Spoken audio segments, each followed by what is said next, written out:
اللہ الرحمن الرحیم۔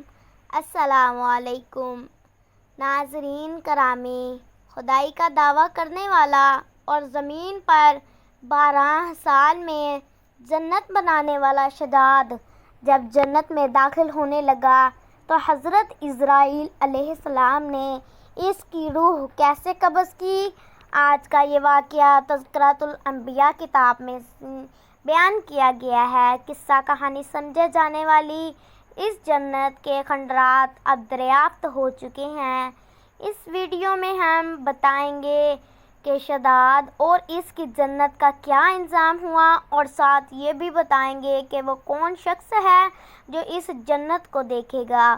وہ جنت کہاں ہے، کیسی ہے؟ خواتین و حضرات، وہ بدبخت شداد کا واقعہ سن کر آپ کی آنکھوں میں آنسو آ جائیں گے، کیونکہ شداد کی کیسر و کرسی اور لاچارگی پر ملک الموت کو بھی 2 دفعہ ترس آیا۔ قرآن پاک میں بھی شداد کی اس جنت کا ذکر ہے، بلکہ رسول اکرم صلی اللہ علیہ وآلہ وسلم نے بھی پیش گوئی کی تھی کہ میری امت کا ایک شخص اپنے اونٹ کی تلاش میں اس شہر تک پہنچے گا۔ ناظرین کرامی، ہمیں آج تک قوم عاد سے صرف 2 بادشاہ جاہ و جلال والے ملے ہیں۔ دونوں بھائی تھے، ان میں سے ایک کا نام شبید جو کہ بڑا تھا اور شداد جو چھوٹا تھا۔ اس کے بعد تخت نشین ہوا۔ یہ دونوں وسیع علاقے پر قابض ہو گئے اور دونوں نے بہت سے لشکر اور وسیع خزانے جمع کر لیے تھے، بلکہ مردوں میں وہ واحد شخص تھا جس نے اپنی الگ جنت بنائی اور اس کا نام ارم رکھا۔ شداد نے جنت بنانے کا آئیڈیا حضرت ہود علیہ السلام سے لیا۔ حضرت ہود علیہ السلام نے جب اللہ کا پیغام شداد تک پہنچایا تو اس نے کہا کہ میرے پاس دولت بھی ہے، عزت بھی ہے، شہرت بھی ہے، خدا کی عبادت کر کے میں کیا کروں گا؟ شداد نے اپنے بھائی شبید کے بعد سلطنت کو عروج تک پہنچایا۔ دنیا کے کئی بادشاہ اس کے اطاعت گزار تھے، کوئی بھی اس کا مقابلہ نہیں کر سکتے تھے۔ اس تسلط اور غلبہ نے اس کو اتنا مغرور اور متکبر بنا دیا کہ اس نے خدائی کا دعویٰ کر دیا۔ اس وقت علماء کرام جو کہ سابقہ انبیاء کرام کے علوم کے وارث تھے، انہوں نے اسے بہت سمجھایا، اسے اللہ کے عذاب سے ڈرایا۔ وہ کہنے لگا کہ اسے جو دولت و عزت و حکومت حاصل ہے، اس سے زیادہ اللہ کی عبادت کرنے سے کیا ہوگا؟ جو کوئی کسی کی خدمت اور اطاعت کرتا ہے، ترقی کے لیے کرتا ہے یا دولت کے لیے، مجھے تو یہ سب کچھ حاصل ہے، مجھے کیا ضرورت ہے کہ میں کسی کی عبادت کروں؟ سمجھانے والوں نے یہ بھی کہا کہ یہ دولت اور حکومت ایک بے معنی چیز ہے، جبکہ اللہ کی عبادت دنیا کی ہر دولت اور حکومت سے زیادہ قیمتی ہے۔ اس نے پوچھا، یہ جنت کیسی ہوتی ہے؟ اس کی تعریف مجھے بتاؤ۔ نصیحت کرنے والوں نے اس کی صفات جو انبیاء کرام کی تعلیمات کے ذریعے سے حاصل ہوئی تھی، اس کے سامنے بیان کی۔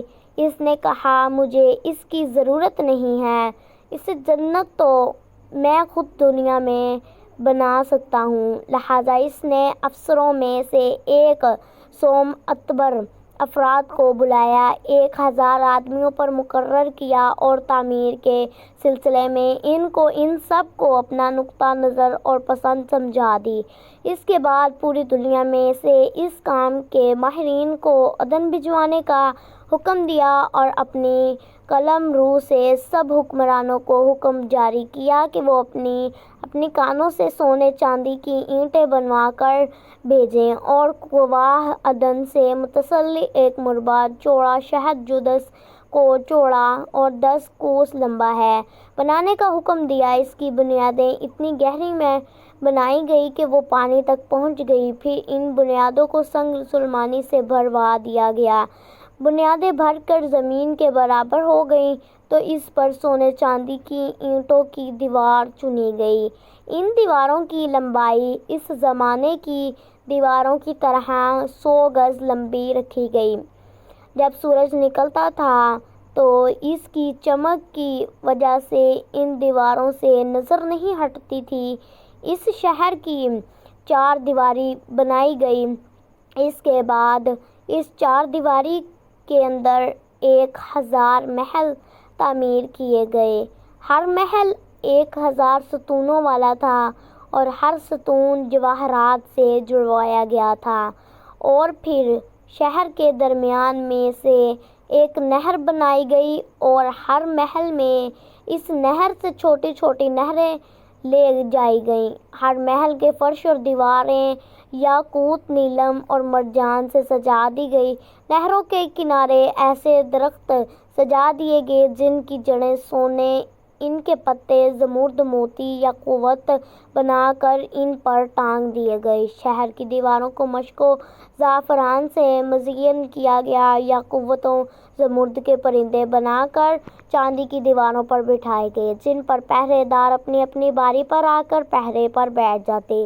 جب تعمیر مکمل ہو گئی تو حکم دیا کہ سارے شہر میں ریشم کے قالین بچھا دیے جائیں۔ پھر نہروں کے اندر کسی میں میٹھا پانی، کسی میں شراب، کسی میں شہد و شربت اور دودھ جاری کیا جائے۔ جب یہ شہر تیار ہو گیا تو تمام امراء کو حکم ہوا شہر میں آباد ہو جائیں۔ پھر شداد خود تکبر اور غرور کے ساتھ اپنے لشکر کے ساتھ اس شہر کی طرف روانہ ہوا۔ بعض علماء اور مسلکین کو بھی ساتھ لیا اور راستے بھر ان کے ساتھ مسخر اور ٹھٹھا کرتے ہوئے کہا کہ ایسی جنت کے لیے تم مجھے کسی اور کے آگے جھکنے اور ذلیل ہونے کے لیے کہہ رہے تھے۔ توبہ نعوذ باللہ، میری قدرت اور دولت تم نے دیکھ لی۔ جب قریب پہنچا تو تمام شہر والے اس کے استقبال کے لیے دروازے کے باہر آ گئے اور اس پر جواہرات نچھاور کرنے لگے۔ اس نازا ادا کے ساتھ دروازے پر پہنچا تو ایک روایت میں ہے کہ ابھی اس نے گھوڑے کی رکاب سے نکال کر دروازے کی چوکھٹ پر رکھا ہی تھا تو اس نے پہلے وہاں کھڑے ہوئے ایک اجنبی شخص کو دیکھا تو پوچھا کہ تم کون ہو؟ اس نے کہا میں ملک الموت ہوں۔ پوچھا کہ تم کیوں آئے ہو؟ تو اس نے کہا تیری جان لینے۔ شداد نے کہا مجھے اتنی مہلت تو دو کہ میں اپنی بنائی ہوئی جنت کو دیکھ لوں۔ جواب ملا اتنا مجھ کو حکم نہیں۔ کہا چلو اتنی یہ مہلت دے دو کہ گھوڑے سے اتر جاؤں۔ جواب ملا اتنی بھی اجازت نہیں۔ چنانچہ شداد کا ابھی ایک پاؤں رکاب میں رکھا اور دوسرا چوکھٹ پر ہی تھا کہ ملک الموت نے اس کی روح قبض کر لی اور پھر جبرائیل علیہ السلام نے اتنی زور کی چیخ ماری کہ وہ شہر اپنی تمام تر سجاوٹوں کے ساتھ زمین بوس ہو گیا اور اس کا نام و نشان تک نہ رہا۔ قرآن پاک کی سورہ فجر میں اس کا ذکر اس طرح ہوا ہے کہ وہ جو ارم تھے بڑے ستونوں والے اور شہروں سے اس کی مانند کوئی شہر شاندار نہ تھا۔ اس کے لشکر کے ہلاک ہو جانے کے بعد اس شہر کو بھی لوگوں کی نگاہ سے اوجھل کر دیا گیا، مگر کبھی کبھی رات کے وقت عدن اور اس کے ارد گرد کے علاقوں میں روشنی کی جھلک نظر آ جاتی ہے۔ روشنی اس شہر کی دیواروں کی ہے۔ حضرت عبداللہ بن قلابہ جو ایک صحابی ہیں اتفاق سے ادھر چلے گئے۔ اچانک سے ان کا اونٹ ادھر کو بھاگ گیا۔ آپ اس کو تلاش کرتے کرتے اس شہر کے پاس پہنچ گئے۔ جب آپ نے اس کے میناروں اور دیواروں پر نظر پڑی تو آپ بے ہوش ہو کر گر پڑے۔ جب ہوش آیا تو سوچنے لگے اس شہر کی صورتحال ویسی ہی ہے جیسے نبی کریم صلی اللہ علیہ وآلہ وسلم نے شداد کی جنت کے بارے بیان فرمائی تھی۔ حضرت عبداللہ رضی اللہ تعالیٰ عنہ کے بعد نہایت حیران ہوئے، میں یہ کوئی خواب دیکھ رہا ہوں کہ اس کا کسی حقیقت سے کوئی تعلق ہے؟ اسی کیفیت میں اٹھ کر وہ شہر کے اندر داخل ہو گئے۔ اس کے اندر نہریں اور درخت بھی جنت کی طرح تھے لیکن وہاں کوئی انسان نہیں تھا۔ آپ رضی اللہ تعالیٰ عنہ نے وہاں کھڑے ہو کر کچھ جواہرات اٹھائے اور واپس چل دیے۔ وہاں سے وہ سیدھے اس وقت کے دارالخلافہ دمشق پہنچے۔ حضرت امیر معاویہ رضی اللہ تعالیٰ عنہ وہاں موجود تھے۔ جو کچھ ماجرا ہوا آپ نے ان کو بیان فرمایا۔ حضرت امیر معاویہ نے ان سے پوچھا کہ آپ نے وہ شہر حالت بیداری میں دیکھا تھا کہ خواب میں؟ حضرت عبداللہ نے ان کو بتایا کہ بالکل حالت بیداری میں دیکھا تھا۔ پھر ان کو ساری نشانیاں بتائیں کہ وہ عدن کے پہاڑ کی فلاں جانب اتنے فاصلے پر ہے، ایک طرف فلاں درخت، دوسری طرف ایسا کنواں ہے اور یہ جواہرات میں نشانی کے طور پر وہاں سے اٹھا کے لایا ہوں۔ حضرت امیر معاویہ یہ واقعہ سن کر نہایت حیران ہوئے اور اہل علم حضرات سے اس کے بارے میں دریافت کیا۔ دنیا میں ایسا کوئی شہر آباد ہوا ہے جس کی اینٹیں سونے چاندی کی ہیں؟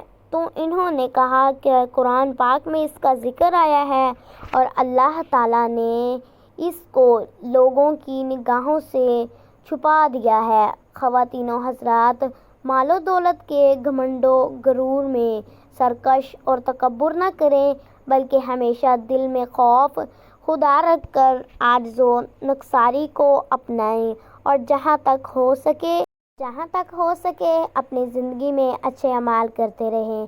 میرے تمام اسلامی بہن بھائیوں سے درخواست ہے کہ میرے چینل کو سبسکرائب کریں، ویڈیو کو لائک کریں اور کمنٹ باکس میں اپنی رائے کا اظہار ضرور کریں۔ جزاک اللہ۔ اللہ حافظ۔